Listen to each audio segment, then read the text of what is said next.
Bueno, bos días, empezamos.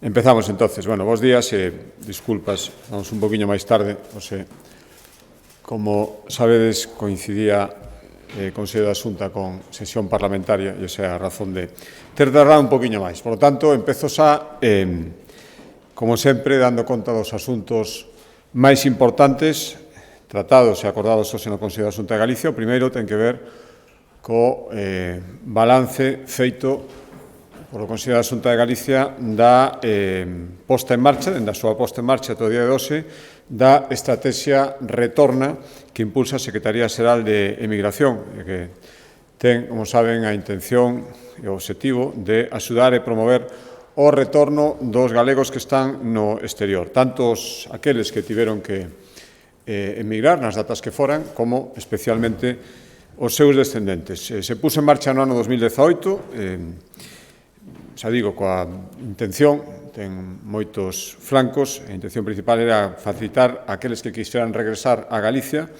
pois esta posibilidade, considerando que é un dereito, volver a terra a todos aqueles que queran facelo, e ademais unha oportunidade para Galicia de enriquecer, e agora falarei dos resultados, enriquecer o mercado laboral, moitas veces con profesionais formados, ben formados ademais, do punto de vista académico, tamén con experiencia laboral, en moitas ocasións unha moi boa salientar experiencia laboral e, ademais, unha maneira de facerlle fronte a todas as dificultades derivadas do debalo demográfico que ten Galicia e que teñen outras moitas zonas ao noso derredor. Por lo tanto, o que fixemos foi, como decía, avaliar o informe sobre a primeira edición do programa da estrategia Retorna, e o que teño que decir é que foi todo un éxito.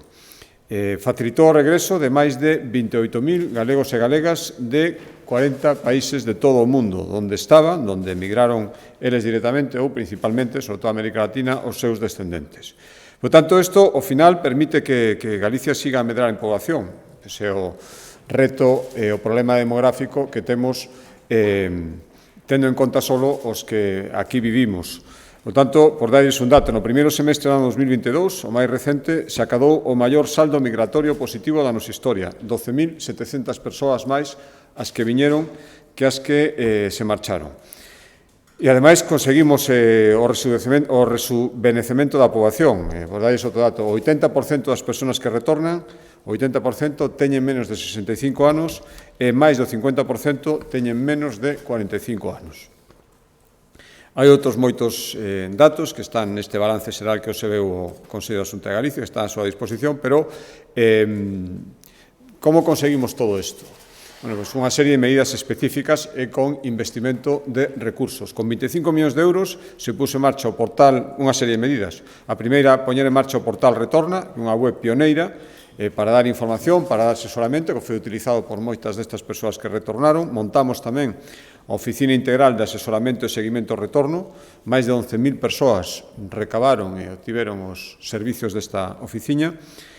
Hubo tamén axudas específicas para facilitar o retorno, 3.000 familias, 9 millóns de euros destinados a estas axudas específicas e 3.000 familias iban dirixidas especificamente a familias que retornaban, tamén a persoas, pero, bueno, ao final, o cómputo de 3.000 familias beneficiadas, axudas tamén para promover o emprendemento, estas eran para facilitar o retorno, os gastos de viaxe, e tamén os que estaban aquí e decidían emprender tiveron tamén axudas para este primer emprendemento, 600 proxectos empresariais a retornados apoiados dende o 2018. Houbo tamén 1.200 bolsas formativas para que os mozos galegos no exterior que tiñan xa un grado académico, universitario de formación profesional, puderan facer aquí un mestrado e, polo tanto, poder seguir perfeccionando a súa formación. E este é un programa especialmente salientable porque o 80% dos que viñeron aquí, insisto, con unha formación previa a facer este mestrado universitario en UFP, o 80% están a día de hoxe residindo e traballando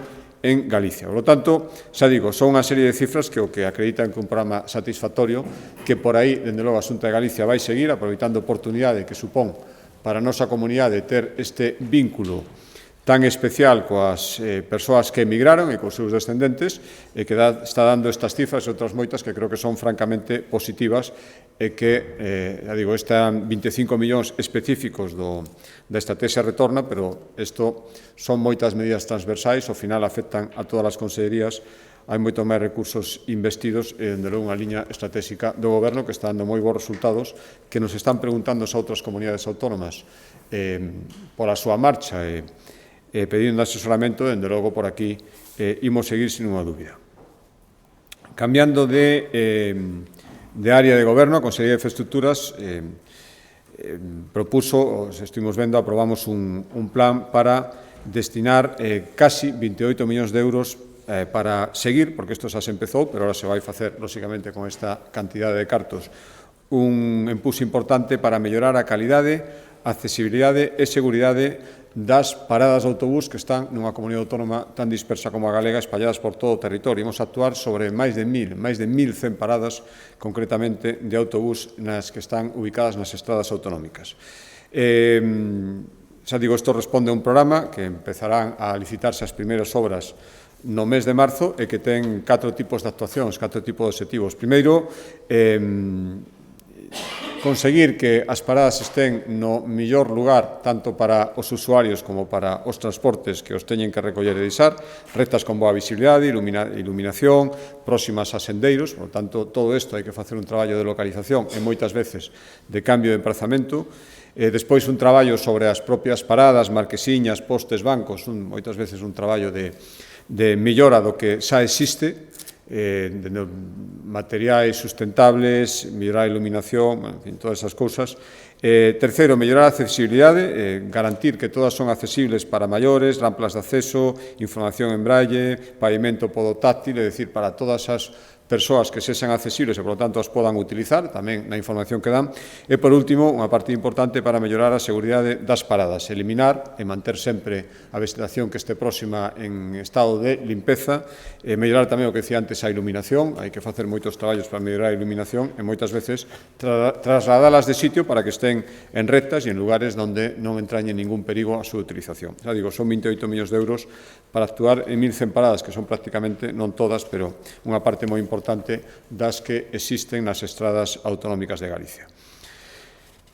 Cambiando de área, a Consellería de Medio Ambiente, hoxe tomamos un acordo para seguir impulsando o que chamamos o fermosismo en Galicia, é dicir, seguir concienciando os cidadáns e tamén os concellos, porque son os dous destinatarios destas axudas, de que hai que seguir mantendo o paisaxe de calidade que temos, onde exista, e onde non facer actuacións para poder conseguilo. Xa pusemos en marcha hai 3 anos 2 liñas de axuda que correxían impactos paisaxísticos en vivendas e construccións municipais e que permitiron xa, a día de hoxe, apoiar melloras neste eido que realizaron máis de 100 concellos e máis de 1.500 particulares. Pois hoxe o que acordamos foi volver a convocar unha nova edición que pretendemos 2 millóns de euros que chegue que permita que 50 concellos fagan actuacións deste tipo e chegar ao redor de 400 particulares, aínda que en principio son estes 2 millóns, que sería unha partida ampliable en función da demanda.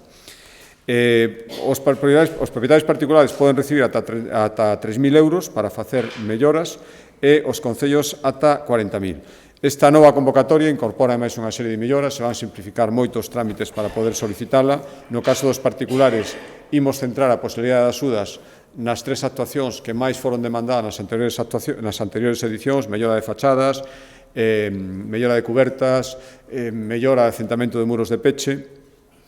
Subimos a posibilidade de que os concellos podan recibir, os que reciban axudas, unha cantidad anticipada, do 70%, e ampliamos as posibilidades de actuación. En cambio, reducimos a 3 en particular e os concellos, en función das demandas que fomos tendo, poden facer novas actuacións ao abeiro destas órdenes. Obras menores para a conservación de elementos públicos, actuar especificamente en palcos de música, en fontes, en hórreos, nas fachadas de edificios municipais, é dicir, ampliamos aínda máis o abano de posibilidades para os concellos, porque aí a casuística das solicitudes era moito maior. Xa digo, unha nova edición con estas melloras, 2 millóns de euros que se engade ás máis de 1.500 actuacións que foron feitas nas edicións anteriores.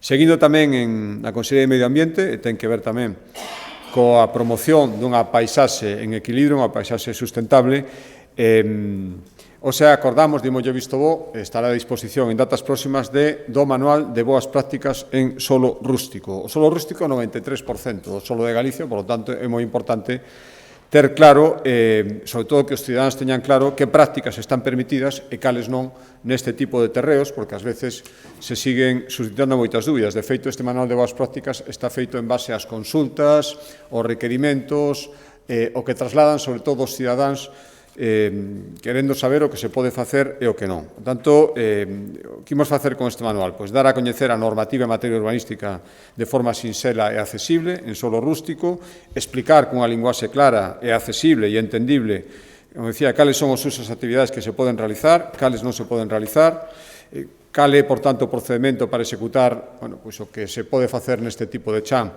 construcións e instalacións agrícolas, gandeiras, turísticas, telecomunicacións neste chan, que se pode facer en construcións anteriores a 1975, que teñen un réximen singular, en que circunstancias, baixo ningún caso, isto tamén provocaba moitas preguntas e moita casuística, cando se proíben as edificacións prefabricadas en solo rústico, e, por lo tanto, cando son permisibles, e que actividades económicas de lecer ou turismo, tamén aquí hai moitas consultas, están permitidas, baixo que circunstancias, e cales non. Xa digo que está elaborado pola APRU, pola Axencia de Protección da Legalidade Urbanística, e responde ás suxestións, consultas e dúbidas dos últimos 15 anos, que son os anos de funcionamento desta axencia. Digo, estará disponible tanto online como en papel impreso ao longo deste mes de decembro, antes de que remate o ano.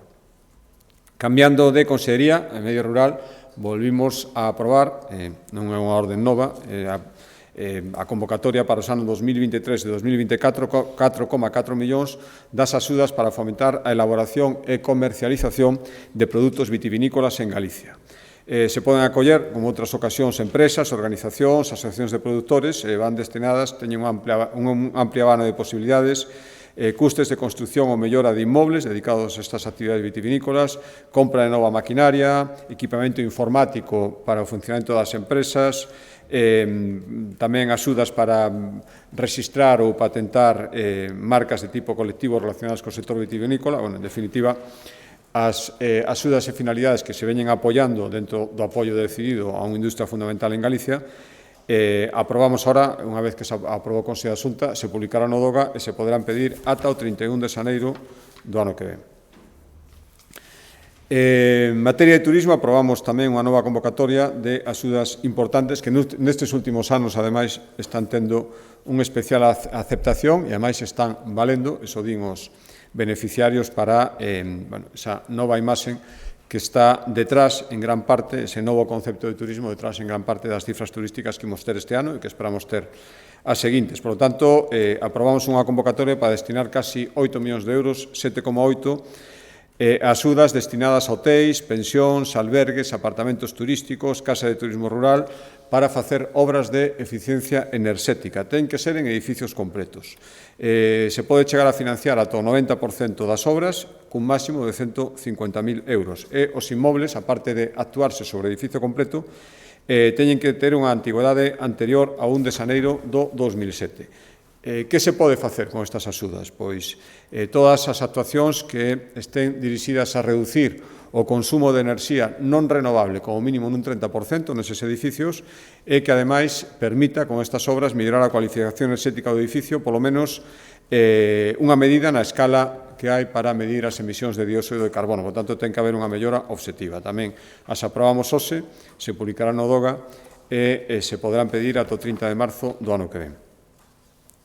Terceiro asunto, relacionado tamén coas actividades económicas, aprobamos, xa en suño se aprobara o lanzamento duns bonos de innovación para apoiar a PEMES e microempresas. Nese momento foron 66 as empresas beneficiadas e hoxe autorizamos unha convocatoria destes bonos para o ano 2023 para axudar a aquelas PEMES que incorporan o I+D+E por primeira vez na súa estratexia, é dicir, PEMES que vayan ser a primeira vez que realicen actividades de I+D+I e, por lo tanto, recibirán estas axudas, 750.000 euros para cubrir entre un 50 e un 70% dos custes ata un máximo de 35.000 por empresa.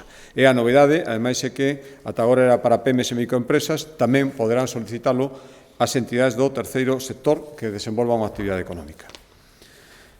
Cambiando de consellería, Consellería do Emprego, e dentro da política da aposta por impulsar a formación das persoas desempregadas para mellorar a súa cualificación, moi especialmente, e isto cada vez se vai orientar máis hacia aquelas disciplinas máis demandadas desde o punto de vista dos empregadores, é dicir, aqueles empregos que teñan máis demandas, que reclama o tecido productivo, hoxe autorizamos unha ampliación en 15 millóns da partida que xa existía destinada a estas accións formativas para desempregados. Para o período 2022-2023, con esta ampliación chegamos aos 64,5 millóns de euros, que vai ser casi un 50%, un 46% máis do que se dedicou nos anos 2021-2022.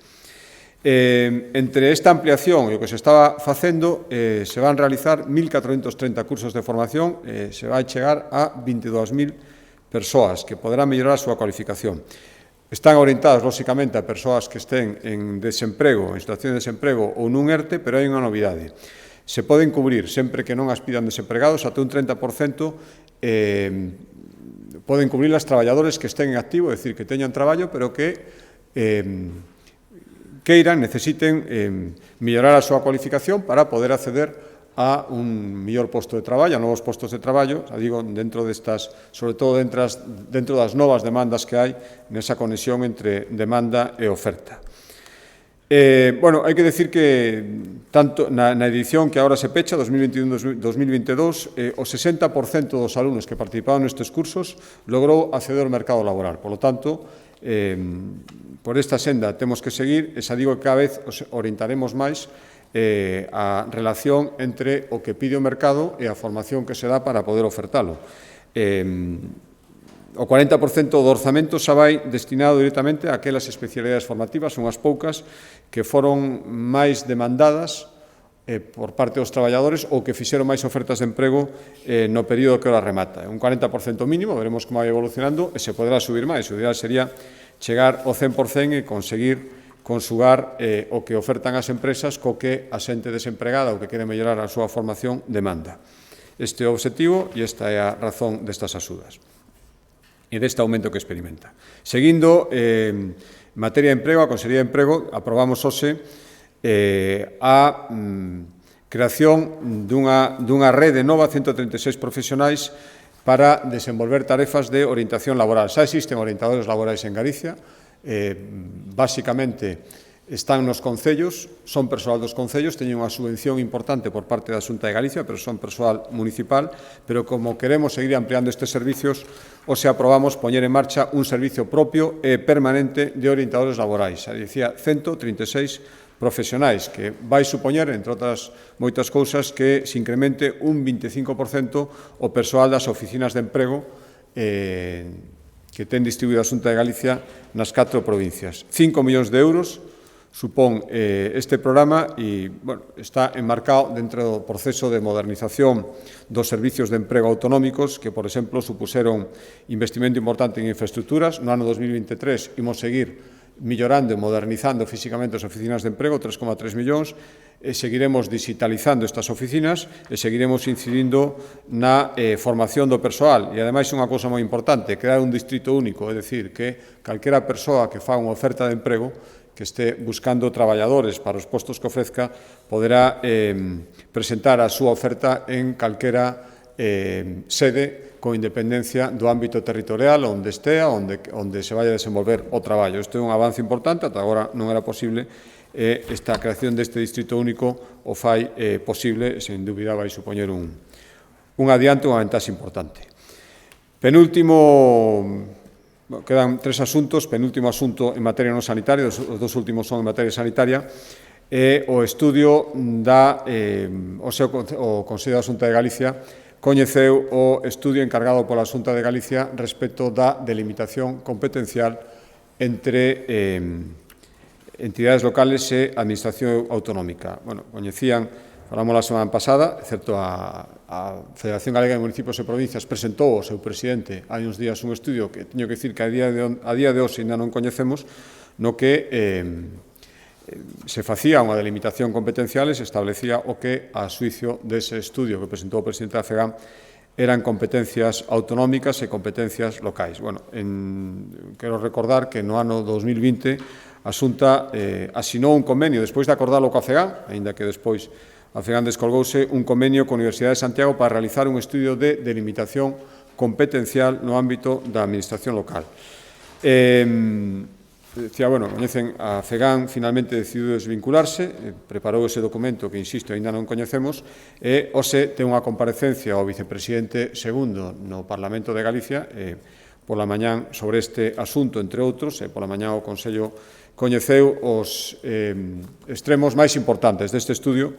Bueno, paso a relatar algún sucintamente, o estudio é, lóxicamente, moito máis amplio, delimita en servicios sociais, que é unha das grandes discusións que hubo sempre entre a Administración Autonómica e o local, quen son os responsables. O que o estudio establece é que é responsabilidade dos concellos a prestación de servicios comunitarios básicos, como a axuda ao fogar, con independencia de que os servicios sanitarios, os servicios sociais especializados, que son competencia da Xunta de Galicia, poden implantalos, pero sería de xeito voluntario. E no caso das escolas infantís, para nenos de 0 a 3 anos, o que establece o estudio é que os custos derivados do seu funcionamento corresponden a quen sexa titularidade desa escola infantil, é dicir, as de titularidade municipal os concellos, as que son de titularidade autonómica a Xunta de Galicia. No ámbito educativo, o estudio establece que os concellos lles corresponde facerse cargo dos gastos de conservación, mantemento e vixiancia dos edificios nos que se imparta en exclusiva educación infantil, primaria e educación especial,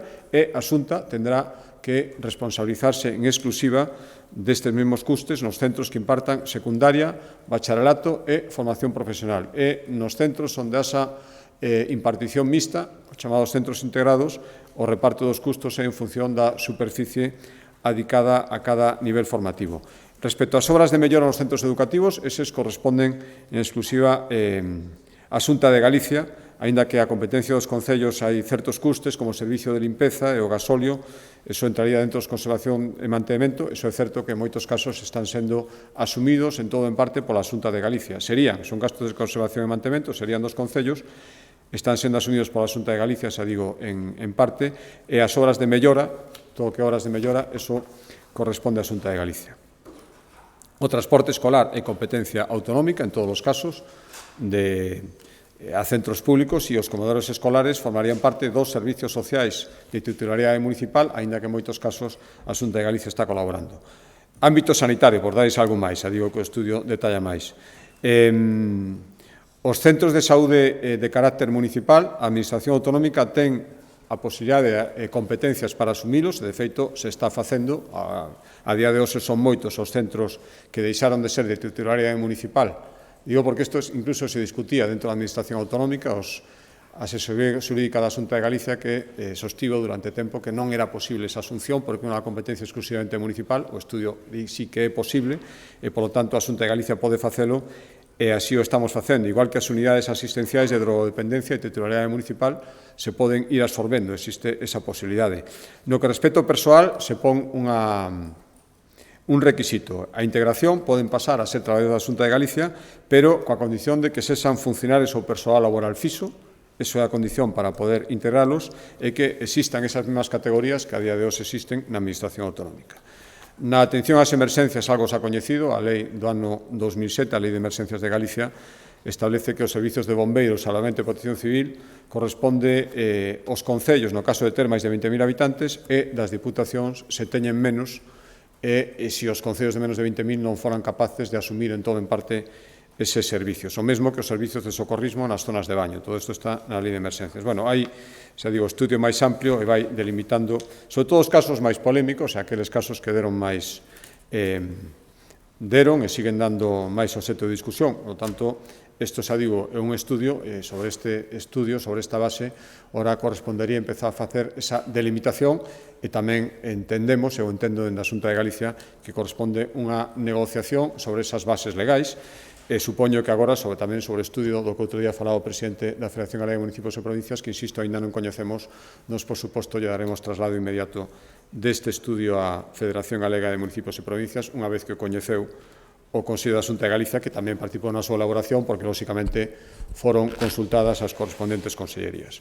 Últimos asuntos relacionados coa sanidade, decía, autorizamos a contratación do Servicio de Atención Telefónica da Fundación de Urxencias Sanitarias de Galicia, o 061, para o vindeiro período 10,2 millóns de euros. Recordo que é un servicio que recibe 1 millón de chamadas ao ano e que non todas, unha parte importante, se resolven coa simple chamada e non necesitan movilización de recursos sanitarios e outras son derivadas a outro tipo de recursos que poden ser de emerxencia pero non sanitarios. Por tanto, é un servicio moi importante, necesita ser renovada na súa contratación e os autorizamos a contratación para un novo período por un 10,2 millóns de euros. O último acordo ten que ver coa oferta de emprego público para dar estabilidade ao persoal do Sergas e reducir a taxa de traballadores temporais. Bueno, saben que a Lei 20/2021, do 28 de decembro, desenará a aplicación a todas as administracións públicas e, por tanto, tamén as administracións autonómicas. O abeiro desta lei xa publicamos en maio unha OPE extraordinaria para dar estabilidade aos traballadores temporais no Sergas, 2.568 prazas afectadas por esta OPE extraordinaria en virtude desta lei. E, ademais, saben que se convocaron 106 prazas polo sistema de méritos para cubrir por concurso de méritos 106 prazas de médicos de atención primaria de difícil cobertura. Bueno, pois, engadido a todo eso, hoxe aprobamos unha nova OPE, non extraordinaria, neste caso, non a beiro desta lei, era prevista no funcionamento ordinario do Sergas para 2022, 1.294 prazas. Por lo tanto, antes de que remate o ano, entre a OPE extraordinaria, esta convocatoria de 106, a OPE ordinaria, 5.650 prazas en distintas categorías profesionais. Hai que dicir que esta OPE foi acordada con sindicatos esta mesma semana en mesa sectorial. Por tanto, unha vez pechada con sindicatos, o Consello da Xunta de Galicia aproba e comenzará a súa execución. Se temos en conta esta OPE recén aprobada, a extraordinaria que es falaba antes, os 106 e algunhas prazas que estaban pendentes de convocar das ofertas de 2020 e 2021, prazas residuais, pero, bueno, unhas poucas que ahora tamén serán convocadas, quedaría a seguinte distribución por categorías: 2.015 prazas de enfermería, 1.052 para personal técnico en cuidados auxiliares de enfermería, 429 para auxiliares da función administrativa, 238 para enfermeiros especialistas, fisioterapeutas ou terapeutas ocupacionais, 199 para persoal de servicios xerais, 48 para farmacéuticos e odontólogos de atención primaria e 23 para o grupo de xestión de función administrativa. Tamén, dentro desta OPE, se incluyen 28 prazas para persoas con discapacidade intelectual, ademais das prazas, estudando as prazas que non son para persoal facultativo específico, para persoal médico específico, perdón.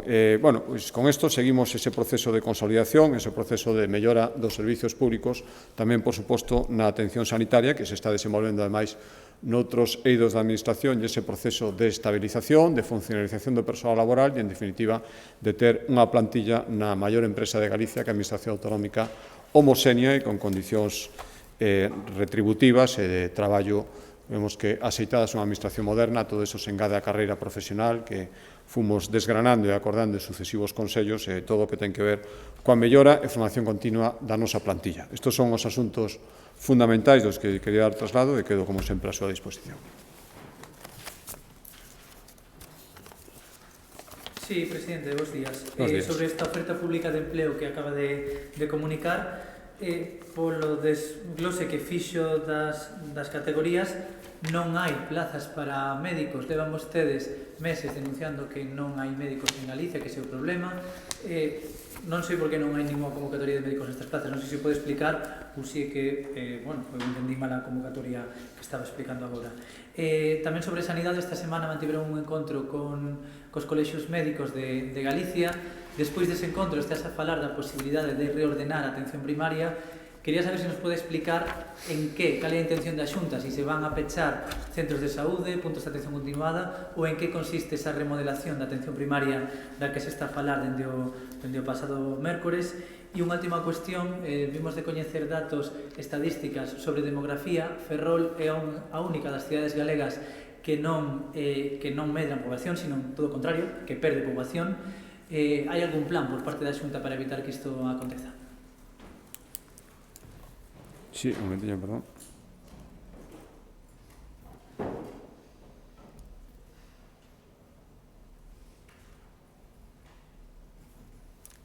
No, faltaban, como decía, faltaba engadir, efectivamente, na relación que din as prazas de personal médico. Son, os datos exactos se pode dar aos Sergas, 1017 de médicos,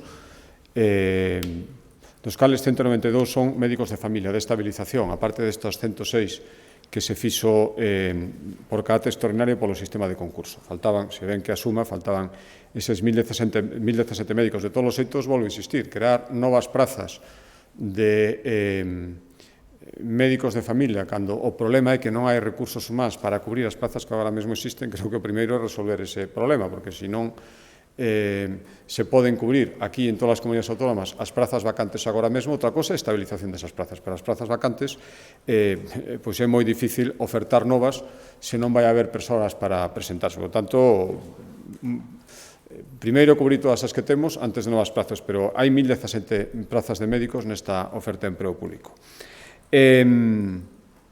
Respecto da pregunta que me facía, da reunión cos colexios de médicos deste martes. Bueno, o primeiro que teño que dicir é que celebro esa reunión. Creo que foi unha reunión, o dixemos a saída, unha reunión constructiva, longa ademais, como vostedes saben, casi 3 horas, para falar de moitos temas que estaban en riba da mesa e dos que se deron conta. Eu teño que decir, porque contrariamente ao que leín onte, ou estuve en esa reunión de principio a fin, en ningún caso, nin por parte da Xunta de Galicia, nin por parte dos colexios médicos, se plantexou o peche de ningún centro sanitario. Non tería sentido, ademais. Digo, non se nos plantexou por parte dos médicos e non se plantexou por parte da Xunta de Galicia, que ademais temos un programa en marcha moi ambicioso de consolidación e mellora e nova construción de centros de saúde. Por tanto, non tería moito sentido facer unha cousa e a súa contraria. Mire, o que estivemos facendo foi falar, había medidas que propuseron os profesionais da medicina, representados polos presidentes dos colexios médicos, sobre reestructuración e mellora da atención primaria. Son moitísimas medidas, quedaron apuntadas, falamos de moitos máis temas, e, polo tanto, iso é o que teremos que discutir, e tamén unha comisión para falar especificamente da atención primaria. Tamén estamos en negociación con representantes sindicais do persoal sanitario, e de todos estes temas se fala. Pero, bueno, en ningún caso, volvo a decir, isto me gustaría deixarlo claro, se plantexou por ninguna das dúas partes o peche de ningún centro de saúde e de ningún centro sanitario público. Isto creo que é moi importante decirlo, con independencia de propostas de millora, de modernización, de todo o que ten que ver con a mellor desenvolvemento da atención primaria. Pero o límite, se o que hubiera que poñelo, pero digo, non hai que poñelo, porque non se plantexou en ningún momento, sería non pechar ningún centro de saúde. E respecto a outra pregunta que me fai, mire, efectivamente, non todas as cifras son iguais, e efectivamente Ferrol durante moito tempo sufriu un decrecemento económico derivado do cambio do sistema productivo, do sistema económico e da necesaria transformación que tiña que facer. Eu creo que ahora está nun camiño. Eu tiña ocasión de estar hai 2 días nun encontro informativo en Ferrol e falábamos das novas oportunidades que están aí e que, sen dúbida, van supoñer un despegue, un novo crecemento de toda a comarca de Ferrolterra. Por tanto, se as cifras son as que son, probablemente veñan dun período que non foi bo, pero eu creo que se vai a empezar a invertir. Por eso, esa insistencia en ese pacto de Estado por Ferrol, que presentamos pois hai menos de 2 anos, do cal éramos conscientes de que era necesario un impulso especial. Bueno, a parte que propoñía a Xunta de Galicia como responsabilidade da Administración Autonómica, están prácticamente todas as medidas en marcha.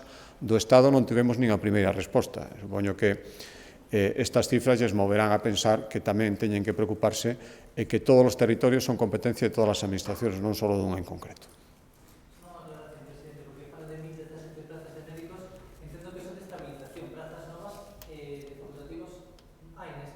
No, estes son os datos, pero eu prefiro, ora acabar, que exactamente os Sergas lle dé as...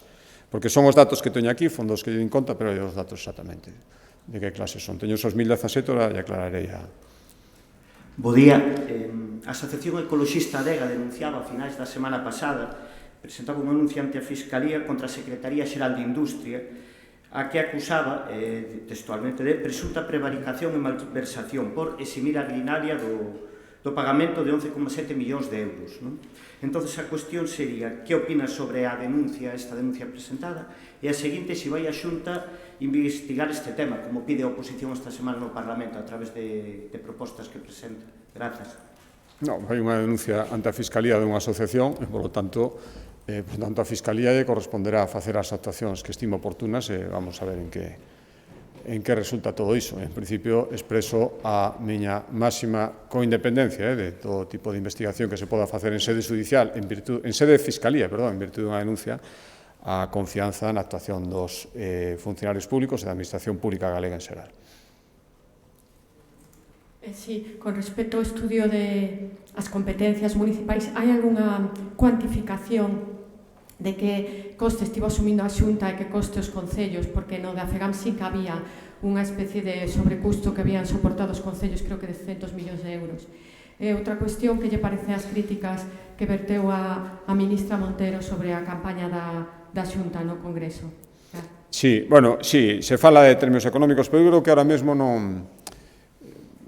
non debería ser o debate. Efectivamente, están cuantificadas non sabemos o que nos custa facer as nosas competencias e o que custa ir asumindo algunhas das que me refería aí, porque o estudio fala diso, de competencias que, sin ser estritamente autonómicas, estamos asumindo porque somos conscientes de que, se non, sería moi difícil que se poderan prestar.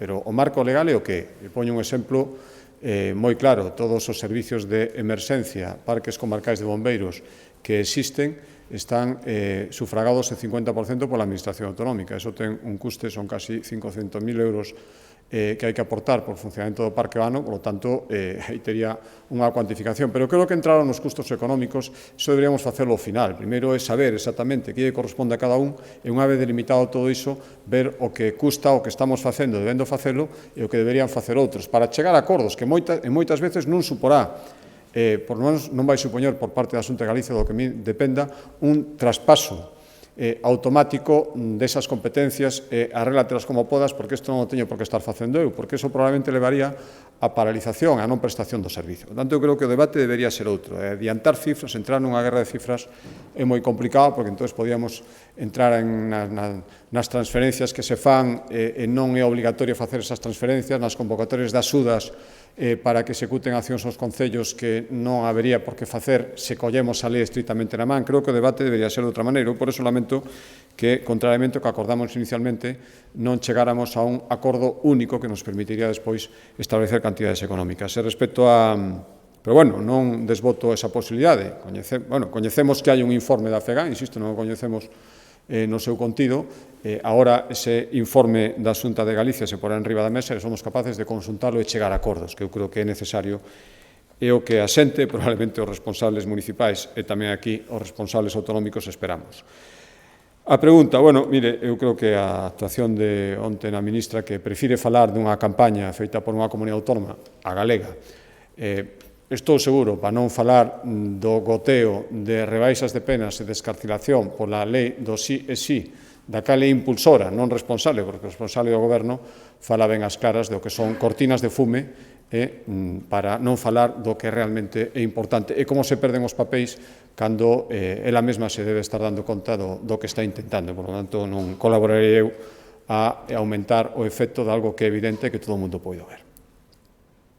Hola, boa tarde, presidente. Hoxe, precisamente, a raíz da reunión do outro día, o Consello Galego de Colexios Médicos emitiu outro comunicado no que insisten no seu malestar polas palabras posteriores a esta reunión por parte do conselleiro.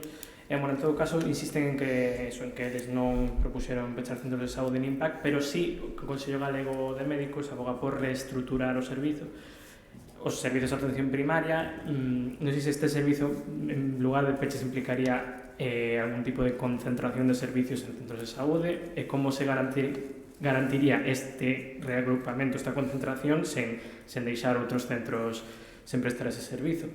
E, por outra banda, noutro tema, este fin de semana fará un ano que o Ministerio de Facenda enviou ás comunidades a súa proposta para reformar o modelo de financiación autonómica. Non sei se é posible que nesta legislatura acadar un acordo neste sentido, ou se máis aló de que as comunidades enviaran as súas alegacións a esta proposta de hai un ano, se avanzou neste senso. Gracias. Efectivamente, os colexios médicos dicían que eles non propuseran o peche. Volvo a decir, a Administración Autonómica Xunta de Galicia tampouco. Por tanto, A cousa é as interpretacións que se poidan facer, legítimas, e as diferentes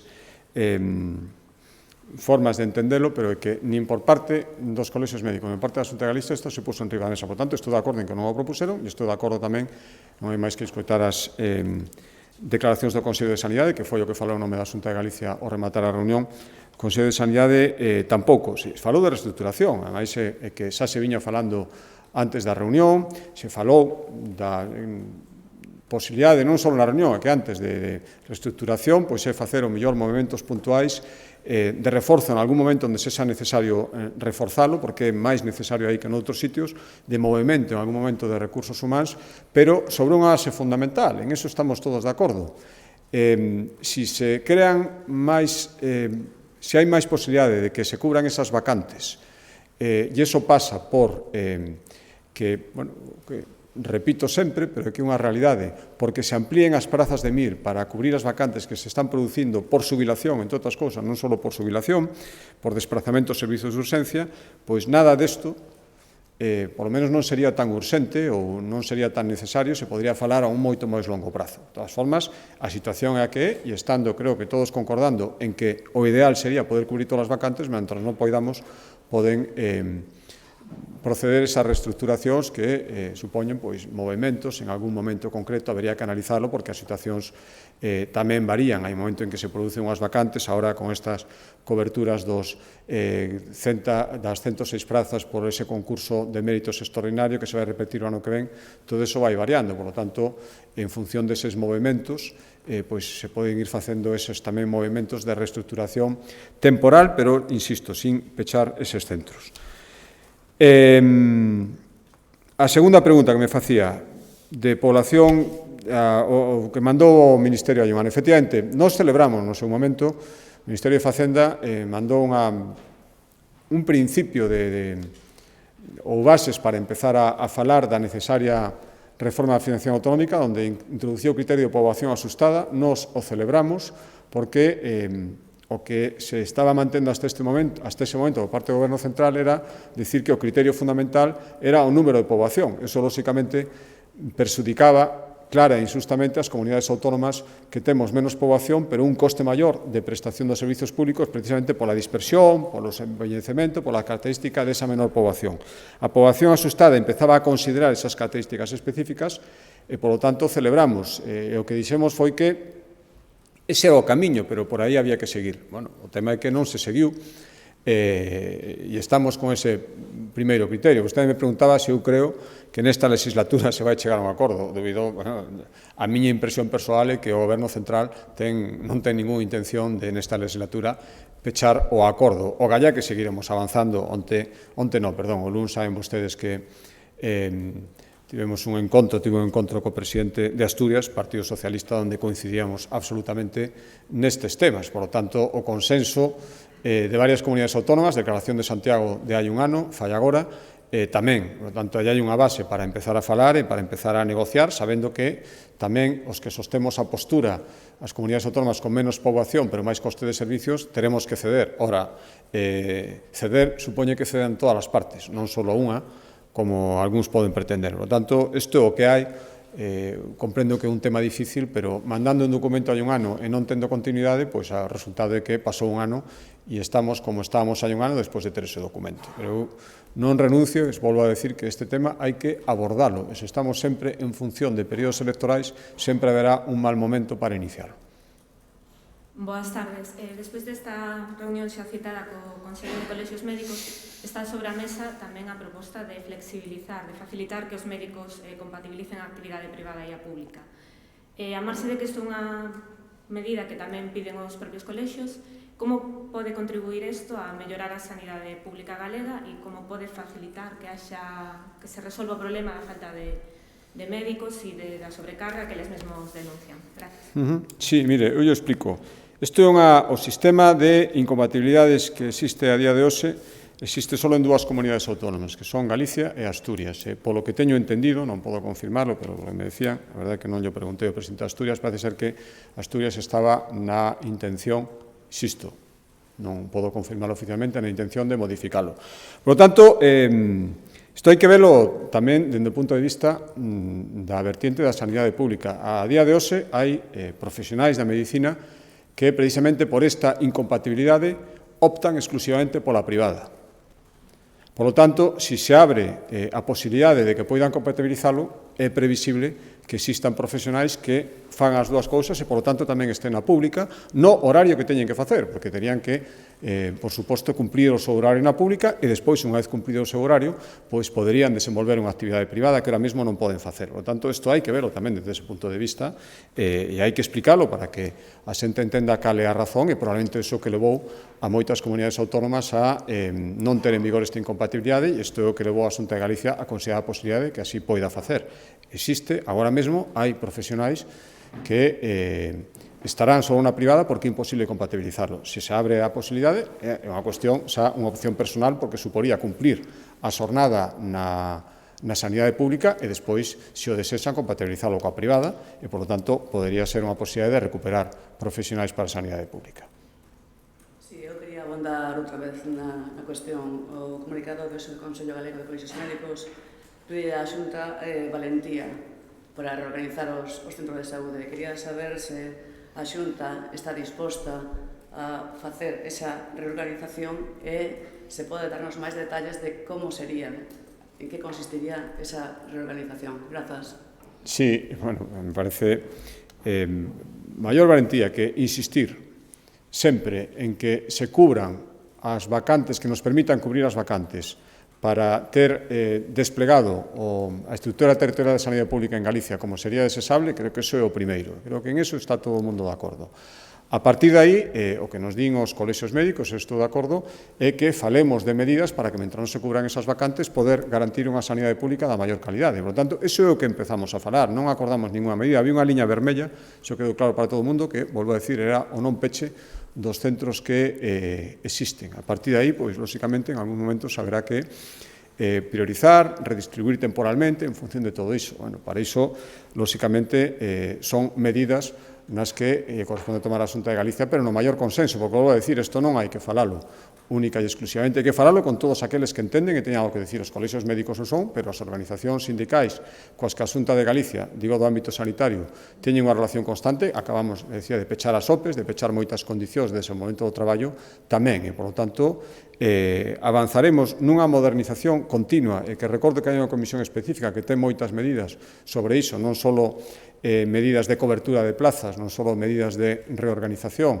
Estábamos falando de descargar os propios médicos de tarefas que non sexan estritamente clínicas para que poidan dedicarse máis aos pacientes. Todo iso está en marcha e, lóxicamente, quen innova, quen toma medidas que non están en vigor, sempre se require, non sei se a palabra é valentía, pero necesidade de actuar asumir que non todo o mundo pode estar de acordo, eso é lóxico, pero creo que o que estamos facendo e por aí seguiremos. Eu me alegro moitísimo de que o fagamos da man de todos aqueles que teñan algo que opinar, incluídos os colexios médicos.